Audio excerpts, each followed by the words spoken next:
오늘 하나님 말씀은 빌립보서 3장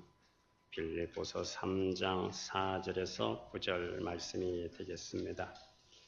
신약성경 321면 빌립보서 3장 4절에서 9절까지 말씀이 되겠습니다.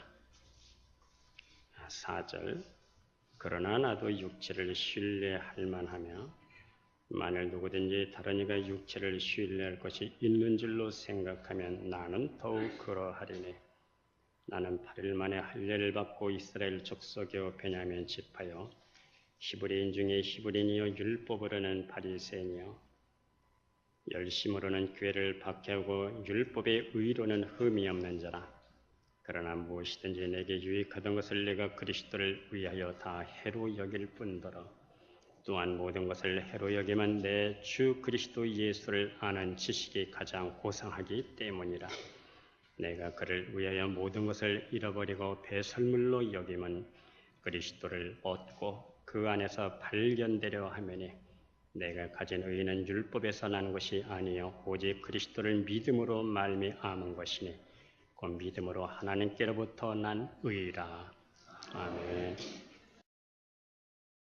예수님의 비유 말씀 중에 어떤 사람이 밭을 갈고 있었습니다. 갈다가 밭에 감추어진 보화를 발견하게 됩니다. 옛날에는 은행이 없어서 보화가 있으면 항아리에다 담아서 땅속에 묻어두곤 했습니다. 가족에게나 아들에게 말하지 않고 있다가 이 사람의 죽기라도 하면은 그것은 임자 없는 보화가 되고 맙니다.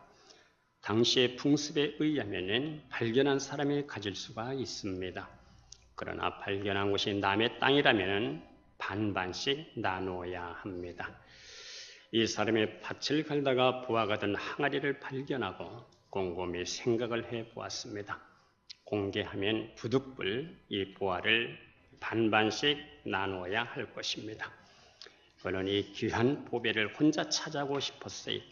그래서 다시 보화를 땅에 묻어두고 그 밭을 사기로 마음을 먹었습니다. 합법적인 방법을 통해서 보화를 갖고 싶었습니다. 그래서 가지고 있는 소유를 다 팔아서 그 밭을 샀습니다.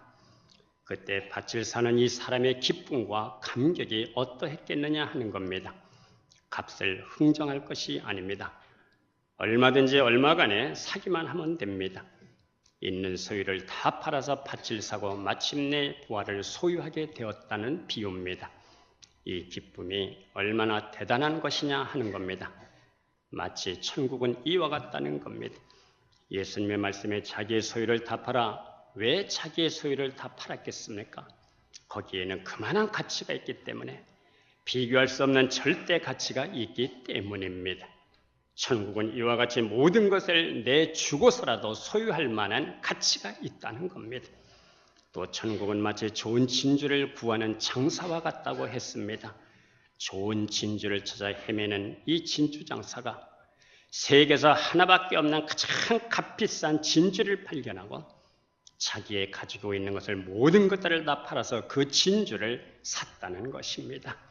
그만한 가치가 거기에 있기 때문입니다. 천국은 그만큼 절대 가치가 있는 곳이다.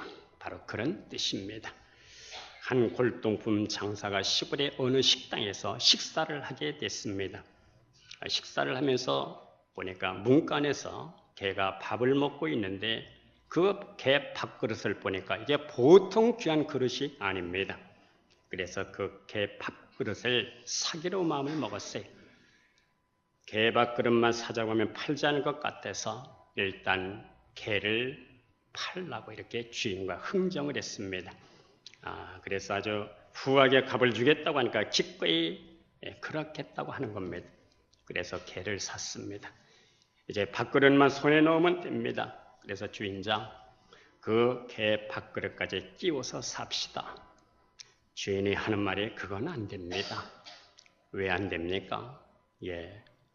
참 이상하게도 이 개 밥그릇 때문에 제가 개를 100마리도 더 팔았거든요. 어쨌든 나는 이 개 밥그릇이 무엇인지는 모르겠지만 이 밥그릇 때문에 개를 100마리도 더 팔았습니다. 밥그릇은 안 됩니다. 가치를 모르면 답답한 겁니다. 저는 개 밥그릇 하면 생각나는 일이 있습니다. 제가 고등학교 때 그 당시는 토요일까지 수업을 했습니다. 그래 토요일 날은 4시간만 하고 오전 수업만 하고 집에 돌아왔어요. 어느 토요일 날 집에 와보니까 집에 아무도 없습니다.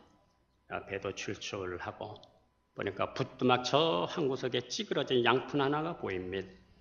양푼에다가 밥을 넣고 김치 넣고 뭐 보이는 대로 닥치는 대로 이것저것 다 부어 넣고 참기름도 넣고 보니까 또 깨소금이 있어.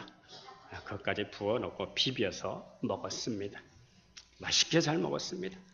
그리고 잘 씻어서 찬장에다 그 양푼을 넣어 놓았습니다. 그날 저녁에 우리 어머니께서 야 혹시 개 밥그릇 못 봤냐? 못 봤는데요. 우리 어머니가 한참 개 밥그릇을 찾다가 야 누가 이 개 밥그릇을 잘 씻어서 찬장에다 넣어놨냐? 제가 이렇게 우리 집 개하고 밥그릇을 공유하면서 산 그러한 사람입니다. 오늘 이 본문에서 사도 바울은 가장 고상한 것이 무엇이냐? 이것을 말씀하고 있습니다. 가장 고상한 것, 이 말은 헬라어로 이 말은 위페레콘 가장 귀한 것, 탁월한 것, 절대 가치가 있는 것, 비교할 수 없는 절대 가치가 있는 것, 이것을 위페레콘 가장 고상한 것이라고 말씀을 합니다. 가장 고상한 것을 얻고 보니까 전에 그렇게 위대하게 보이고 좋아 보이고 자랑스럽게 여겼던 것들이 이제는 시시하게 생각이 되더라는 겁니다. 그래서 그것을 버리게 됐다는 겁니다. 바울에게는 참 자랑할 것이 많이 있었어요. 낳자마자 8일 만에 할례를 받았습니다. 피가 섞이지 않은 순수한 이스라엘 사람이라는 뜻입니다. 선민의 특권을 가진 사람이라는 뜻입니다. 거기에다가 베냐민 지파입니다. 이건 우리말로 말하면 성골, 왕족입니다. 사울 왕 초대왕이 이스라엘의 초대왕이 바로 베냐민 지파입니다. 히브리인 중에 히브리인이요. 히브리의 종교 문화에 능통한 사람입니다. 거기에다가 바리새인입니다. 바리새인은 남보다 깨끗하고 남보다 정결하고 경건하고 특별히 율법을 많이 알았습니다. 교회를 박해했다는 것은 바리새파 중에서도 아주 열심파였다는 겁니다. 아주 소신껏 행동을 한 사람입니다. 하나님의 율법을 배반하고 회방하는 그 누구든지 죽여야 한다는 확고한 신념 속을 정말 살았던 그런 사람입니다. 그래서 교회를 박해를 했습니다. 또 율법의 의로는 흠이 없는 자라고 그랬습니다. 율법의 의로는 흠이 없는 자, 이거 보통 사람이 아닙니다.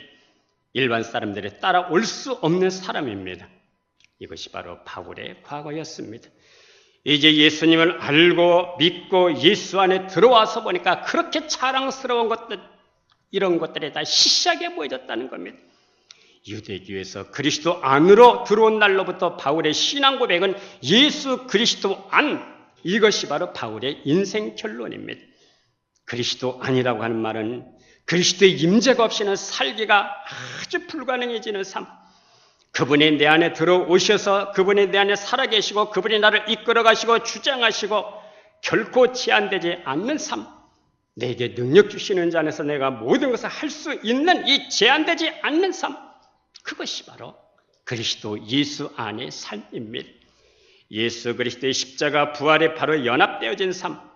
우리가 누가복음 9장 27절에 보면은 예수님께서 내가 참으로 너에게 이르노니 여기 섰는 사람 중에 죽기 전에 하나님 나라를 볼 자도 있느니라. 죽기 전에 하나님 나라를, 살아서 하나님 나라를 볼 자가 있다는 이 말씀대로 그는 고린도후서 12장 2절에서 셋째 하늘 천국을 경험을 했습니다. 이런 것들을 경험하고 바울은 절대 가치가 무엇이고 가장 고상한 것이 무엇인가를 알게 됐습니다. 그리스도를 알기 전에 그렇게 위대하게 느껴졌던 것들이, 자랑스러웠던 것들이 이제는 그리스도 안에서 들어와서 새롭게 시각을 갖고 보니까 너무나 시시하게 느껴지더라는 겁니다. 바울이 말씀하는 가장 고상한 지식은 공부하고 연구해서 한 것이 아니었어요. 오직 계시로 말미암은 것이었습니다. 그래서 그는 갈라디아서 1장 12절에서 이렇게 말합니다. 우리 다 같이 한번 읽어보겠습니다. 형제들아, 내가 너에게 알게 하노니 내가 전한 복음은 사람에게서 받은 것도 아니요 배운 것도 아니요 오직 예수 그리스도의 계시로 말미암은 것이다. 가장 이 고상한 지식은 사람에게 배운 게 아니야. 내가 공부해서 얻은 것도 아니야. 하나님께서 직접 이 계시를 주셨고 영감을 주셔서 얻게 된 지식이라는 겁니다. 역시 복음은 계시를 얘기하지 않으면 이해할 수가 없습니다. 신앙은 계시를 통해서 만들어지는 것이고 계시를 통해서 자라는 것입니다. 계시라는 게 뭡니까? 하나님이 보여주시는 겁니다. 한마디로 말하면 하나님이 드러나심, 이거의 계시입니다. 하나님이 드러나시면 우리의 믿음이 그것을 받아들이고 영접할 수 있는 자세가 되어 있어야 됩니다. 하나님이 드러나시면 계시를 받아들일 수 있는 영적으로 열려있는 믿음의 눈과 영적 감각이 열려 있어야 됩니다. 고린도전서 15장 8절에 보면 바울이 이렇게 고백을 합니다. 부활하신 주님이 맨 나중에 만삭되지 못하여 난자 같은 내게도 보이셨느니라. 만삭되지 못하여 나 같은 자에게도 부활한 주님이 나타나셨어. 내게도 그분에게 나타나셔서 계시해 주셨어. 이것이 얼마나 감사하고 감격한 그런 일인지 너무나 감격해서 간증하면서 세상을 떠나는 날까지 그는 한평생 이것을 간증하고 살았습니다. 바울은 이 은혜, 이 감사, 이 감격 때문에 그리스도를 위해서 온 몸과 마음과 생을 바쳐도 아깝지가 않았습니다. 빌립보서 2장 17절 18절에 보면 만일 너희 믿음의 재물과 섬김 후에 내가 나를 전제로 드릴지라도 나는 기뻐하고 너희 무리와 함께 기뻐하리라. 전제는 하나님 앞에 양을 드릴 때 죽이기 위해서 양의 목을 치면 거기서 분수같이 확 피가 솟아올라옵니다. 그것을 남김없이 그릇에 받아서 하나님 제단에 쏟아붓는 제사가 바로 전제입니다. 바울은 내가 그리스도를 위해서 내 피를 이렇게 다 쏟아부어도 나는 기쁘다는 겁니다. 바울이 예수님을 만날 때 예수님께서 그를 사로잡았어. 그래서 그는 그리스도께 잡힌 바 된 그것을 잡으려고 쫓아가노라 말씀합니다. 그리스도를 안다는 것은 곧 나를 안다는 것과 같습니다. 그리스도를 아는 순간에 내가 누구인지를 알게 됩니다. 십자가를 바라볼 때 내가 얼마나 큰 죄인인가를 알게 됩니다. 우리 잘 부르는 찬송이 있습니다. 인내하신 구세주여 내가 비오니 죄인 오라 하실 때에 날 부르소서. 십자가를 바라볼 때마다 내가 얼마나 큰 죄인인가를 알고 동시에 내가 얼마나 소중한 자인가를 알게 되는 겁니다. 당신은 사랑받기 위해 태어난 사람. 내가 얼마나 소중한 존재라는 것을 십자가를 통해서 알게 되는 겁니다. 그리고 그리스도의 이름이 얼마나 능력이 있고 십자가와 부활이 얼마나 능력이 있는지를 알게 됩니다. 내가 예수 그리스도를 아는 지식이 가장 고상하기 때문에 바울은 예수를 만난 이후로 세상을 보는, 사람을 보고 관점을 보는 모든 것들이 달라졌습니다. 이제 그의 중심은 세상이 아니었습니다. 세상에 줄 수 없는 하늘의 영광을 경험했어요. 세상에 줄 수 없는 평강을 경험을 했어요. 세상에 줄 수 없는 하나님의 사랑을 경험했어요. 그에게는 우겨싸움을 당하고 고난을 받고 눌림을 받고 날마다 교회를 걱정하는 근심과 고통이 있었지만은 그럼에도 불구하고 그 어떤 것도 누구도 빼앗을 수 없는 그리스도의 평강의 영적 질서가 바울 안에 있었습니다. 세상에 그 어떤 것도 비교할 수 없는 영광스러운 그리스도를 얻고 그리스도를 정말 발견하고 하나님과 더불어 더 가까워지고 하나님을 더 많이 아는 고상한 지식이 최고의 가치라는 것을 깨닫게 됐습니다. 그래서 갈라디아서 6장 15절에서 나는 세상에 대하여 죽은 자다. 그러나 그리스도에게 대해서는 산 자로 여길지어다. 왜 바울이 그렇게 살 수 있는 겁니까? 계시를 통해서 하나님의 세계를 경험했기 때문입니다.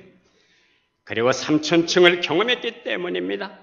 성도 여러분, 돈을 버는 목적도 사는 목적도 이웃과의 관계에서도 영적으로 패러다임의 대역사가 일어날 수 있기를 주의 이름으로 축복합니다.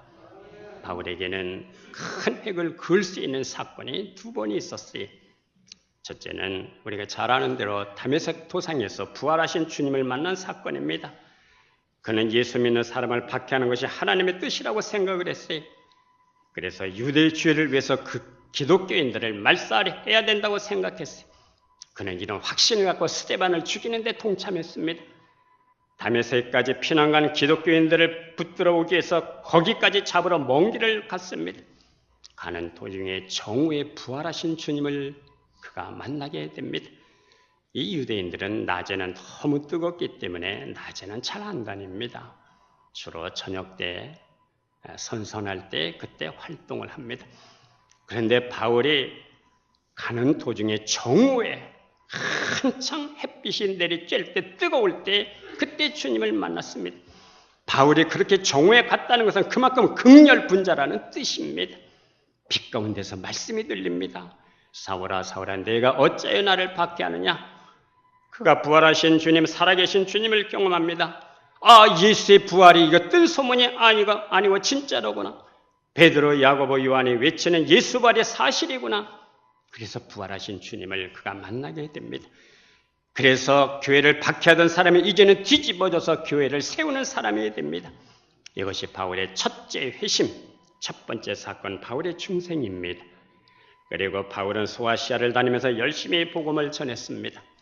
그러다가 사도행전 17장을 보면 바울이 지금의 아테네에 가서 전도를 합니다. 이 아테네는 철학의 본산지입니다. 소크라테스, 플라톤, 아리스토텔레스 유명한 그런 사람들이 나온 곳입니다. 당시 최고의 지성의 도시였습니다. 이 지성의 세계에 이 가보니까 웬 놈의 우상이 그렇게 많습니까? 그가 그래서 마음의 통분함을 느낍니다. 바울이 어느 우상을 보다가 알지도 못하는 신에게라는 이 우상을 보게 됐어요. 너희가 알지 못하는 신을 내가 알게 하겠다. 너희가 알지 못하는 신이 바로 하나님이시다. 사실 아테네 사람들이 알지 못하는 신을 만들어 놓은 것은 여러 이런 우상 저런 우상을 만들어 놓고 섬기다가 혹시 빠진 우상이 있을지도 모르겠다. 빠진 우상들의 이놈들아 너희들은 왜 내 이름을 뺐냐. 보복하고 신이 노여워할까 봐 재앙을 내릴까 봐 우상 하나를 더 만들어서 알지 못하는 신 그렇게 만들어 놓은 겁니다. 우리 인생의 미련에서 이름을 지어드리지 못했으니 그저 우리를 불쌍히 여기시고 이 제사를 받으시고 재앙 내리지 않게 하시고 조용히 계셔 주십시오. 그런 의미에서 이렇게 만들어 놓은 거예요. 무명 용사비 같은 그런 것입니다. 그런데 바울이 이것을 보고 너희가 모르는 신을 내가 알게 하겠다. 그게 바로 하나님이야. 이것은 궤변이었습니다. 거기서 다른 도시처럼 십자가를 전하지 못했습니다. 이제는 사도가 아니라 철학자가 되는 순간이었습니다. 그렇게 출발했기 때문에 아테네에서 선교에 실패를 하게 됩니다. 바울은 여기서 아테네에서 철학적인 논쟁을 하다가 교회를 세우지 못했습니다. 데살로니가에서는 3주 만에 교회가 세워졌는데 아테네에서는 전도에 실패를 하고 고린도로 넘어오게 됩니다. 고린도에서 완전히 의욕을 상실했습니다. 밥은 먹어야 되니까 본래 있겠던 천막 만드는 일로 아르바이트 일을 했습니다. 그리고 훗날 바울은 고린도 성도들에게 이렇게 편지를 합니다. 고린도전서 2장에 보면은 내가 너희 가운데 있었을 때 심히 두려워하고 떨었다. 돈이 없어서 떤 것이 아니고 병들어서 떤 것이 아니었어요. 그때는 박해도 별로 없었습니다. 그는 고린도전서 2장 2절 5절에서 이렇게 말씀합니다. 내가 너희 중에 예수 그리스도와 그의 십자가에 못 박힌 것 외에는 아무것도 알지 아니하기로 작정하였습니다. 내가 너희 가운데 구할 때 약하고 두려워하고 심히 떨었노라. 내 말과 내 전도함에 설득력 있는 지혜의 말로 하지 아니하고 다만 성령의 나타남과 능력으로 하여 너희 믿음이 사람의 지혜에 있지 않고 오직 하나님의 능력에 있게 하려 하였노라. 내 말과 지혜의 말로 하지 않겠다. 지금부터는. 말이라고 하는 것은 바로 수사학입니다. 지금도 수사학의 뿌리는 아리스토텔레스입니다. 지혜가 뭡니까? 철학을 우리는 필로소피라고 얘기합니다. 필로, 사랑이라는 뜻이고 소피는 지혜라는 뜻입니다. 지혜를 사랑하는 것, 이게 바로 철학입니다. 지혜를 버렸다는 말은 철학을 버렸다는 뜻이고 수사학을 버렸다는 뜻입니다. 그리스도와 그가 못 박혀 죽으신 십자가가 빠진 곳에는 성령의 역사가 나타남이 없었습니다. 성령의 역사가 나타나지 않았기 때문에 바울은 심히 약하고 두려워하고 떨었다는 겁니다. 내가 이제부터는 그리스도와 십자가만 알기로 작정했다는 겁니다. 성도 여러분, 우리는 무엇 때문에 약해지고 무엇 때문에 두려워하고 무엇 때문에 떨고 계시는 겁니까? 바울은 성령의 나타남이 없어서 그것 때문에 두려워했어. 성령의 역사가 나타나지 않아서 그것 때문에 그렇게 떨었습니다. 이제부터는 성령의 나타남만 의지하겠다는 겁니다.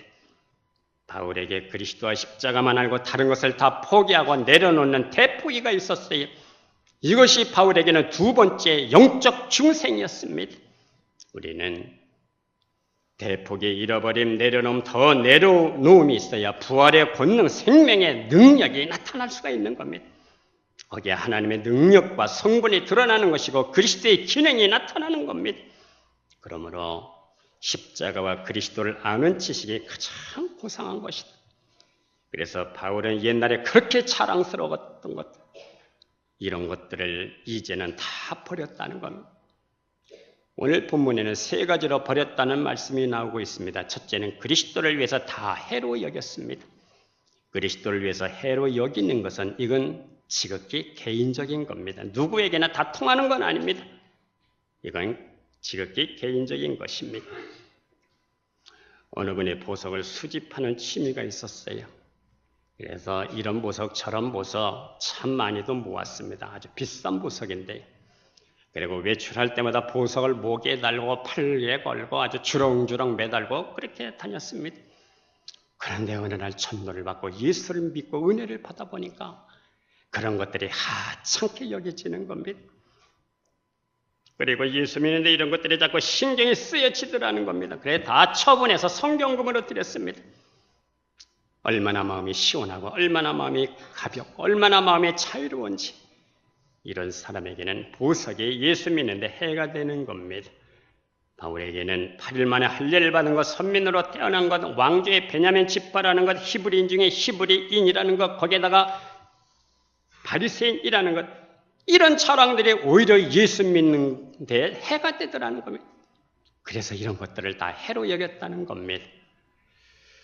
팻 로버슨이라고 하는 사람이 있었습니다. 예일대 법대를 아주 우수하게 졸업을 했어. 그리고 그의 아버지는 버지니아주 상원 의원, 은행 통화위원장을 지내고 있습니다.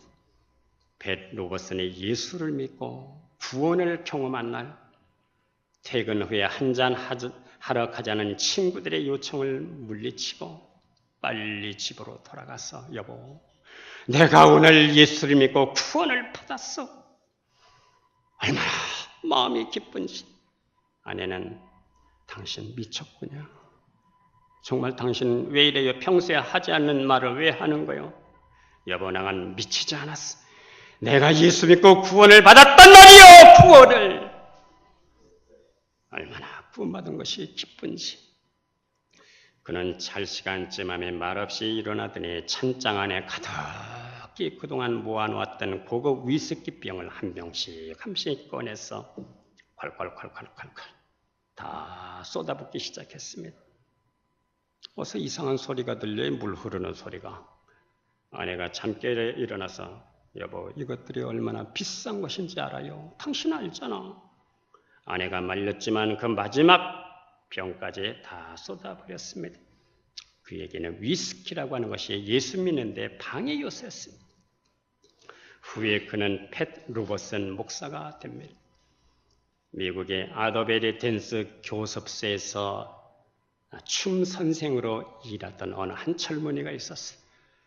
어느 날 댄스 교습을 마치고 라디오를 틀었더니 그때 마침 라디오에서 도널드 그레이 반하우스의 목사님의 설교가 흘러나오고 있었습니다. 당신의 영원한 운명의 시간을 어디서 보낼 것입니까? 천국에서 보낼 것입니까? 당신의 영원한 이 운명의 시간을 지옥에서 보낼 것입니까? 그런데 이 한마디가 그냥 가슴에 꽂혔어요. 주님이 오시는 날 나는 어디에 있을 것인가? 내 인생을 다 마친 후에는 내가 어디에 있을 것인가? 내 영원한 운명의 시간을 내가 어디서 보낼 것인가? 이런 걸 생각해 보니까 너무 춤 선생으로 일을 하는 것이 너무너무 허망한 생각이 들어요. 그래서 춤을 버리죠. 그는 자신의 삶을 철저히 버리고 예수님께로 돌아왔습니다. 그가 바로 전도 폭발이라는 전도 교재를 만든 플로리다주 홀랄리치 교회 케네디 목사님이십니다. 누구든지 예수를 믿는데 해로운 것들이 있습니다. 어느 연예인은 예수 믿고 그토록 자랑스러웠던 평생 받은 진열해 놓은 상패, 주연상을 수없이 받은 이 트로피, 예수 믿는 사람, 예수 믿기 전에는 이것들이 너무 자랑스러웠는데 예수 믿고 보니까 다 시시하게 보여지더라는 겁니다. 그게 다 치워버렸습니다. 어느 영광과도 비교할 수 없는 내 주 예수 그리스도를 아는 것이 가장 고상하기 때문입니다. 두 번째는 잃어버린다고 했습니다. 원문으로는 내던진다는 뜻입니다. 한 몇 년 전에 어느 목사님하고 제가 상담을 했는데요. 저는 이분을 참 존경합니다. 왜냐하면 우리 경북로에서도 알코올 중독자를 치료하는 사역을 하고 계십니다. 이분이 얼마나 훌륭합니까?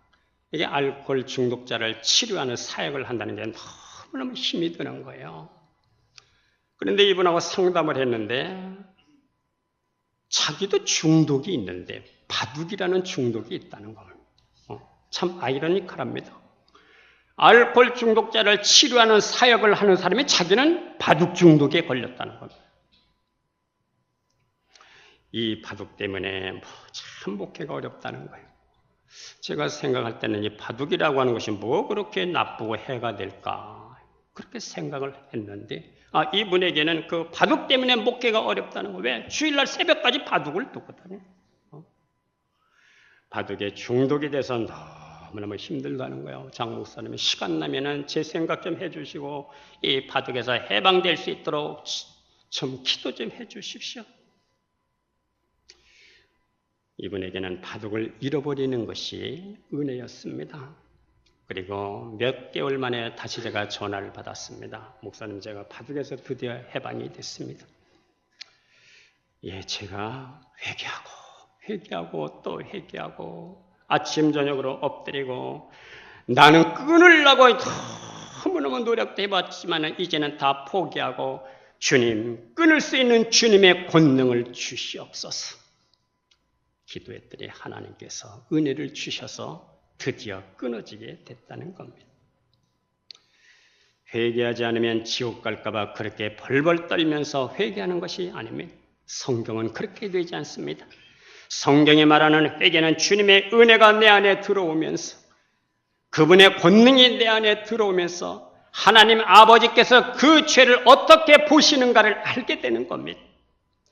그 죄가 나를 얼마나 고통스럽게 만드는지, 나를 얼마나 끈질기게 힘들게 하는지를 아시는 하나님이 그 아들을 십자가에 죽이시기까지 나를 사랑으로 대하실 때 우리는 그 사랑의 넓이와 깊이로 양심의 참소와 함께 하나님의 사랑, 긍휼이 내 심령 안에 들어오게 되는 겁니다. 그 사랑과 그 긍휼의 깊이에서 회개를 하는 것입니다. 그래서 사람의 딴 사람이 되는 겁니다. 새 사람으로 살아가는 것이고 사고의 대전환이 일어나는 것이고 습관의 대전환이 일어나게 되는 것입니다. 세 번째는 배설물로 여긴다고 했습니다. 더럽게 여긴다는 뜻입니다. 이러한 변화는 바울이 그리스도를 만났기 때문에 그리스도를 만나기 전까지는 율법의 의로는 흠이 없는 자였지만은 그리스도 안에 들어와서 부활하신 주님 앞에 보니까 맨 나중에 만삭되지 못하여 난 자 같은 내게도 이 고백이 달라지는 거예요. 자랑이 달라지는 겁니다. 나는 그리스도를 알고 그리스도를 얻고 그리스도에게 발견되려 합니다. 이 고백이 우리의 고백이 되기를 원합니다. 그리스도를 알고 그리스도를 얻고 그리스도 안에서 발견되려 함이라. 이것이 우리의 삶 속에서 실체화로 경험되어질 수 있기를 기원합니다. 은혜를 받으면 십자가의 사랑의 그 길이와 넓이와 깊이를 체험하게 됩니다. 그래서 그리스도의 장성한 분량에까지 도달하게 되는 겁니다. 성도 여러분, 부디 그리스도를 알고 그리스도를 얻고 그리스도에게 발견되는 하나님 나라 백성으로 살아갈 수 있기를 축복합니다. 기도하겠습니다. 하나님 아버지, 우리는 이 땅을 살아가면서 어떤 영광으로도 비교할 수 없는 예수 그리스도를 아는 지식이 가장 고상한 지식임을 알고 우리는 이 땅을 살아가면서 그리스도를 얻고 그리스도를 알고 그리스도 안에서 발견되는 우리의 삶이 되게 하여 주시옵소서. 예수님의 이름으로 기도드리옵나이다. 아멘.